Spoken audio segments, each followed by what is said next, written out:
রেলের আইন অনুপাতে যা পয়সা লাগে আমরা হকাররা দিতে রাজি, তাহলে সেই আইনে ফেলে আমাদের থেকে পয়সা নিয়ে যদি অ্যাভিনিউ নিয়ে যদি আমাদের লাইসেন্স দেয় বা অধিকার দেয়, রেলের অনেক উন্নয়ন হবে। সেক্রেটারি, আপনার নাম বলুন। আমি রৌম মল্লিক, ডায়মন্ড হারবার রেলওয়ে ওয়ার্কার্সের সম্পাদক। আমি এইটা বলছি, স্বাধীনতার পর থেকে বিভিন্ন সরকার আসায় আমাদের যে কাজের অধিকার, সেই অধিকার দিতে অক্ষমতার জন্য কেউ ছট করে হকারিটা করে না।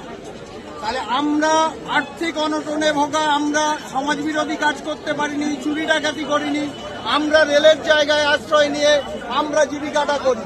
এবং সেই জীবিকার মধ্যে রেল প্রশাসন সাধারণ প্যাসেঞ্জারের যে সেবাটা দিতে পারে না, একটু জল, একটু টিফিন ইত্যাদি, রেল প্রশাসন আজও পর্যন্ত স্বাধীনতার পর থেকে 80 বছরে পারেনি। সেটা একমাত্র প্যাসেঞ্জারদের সেবা দেয় হকাররা।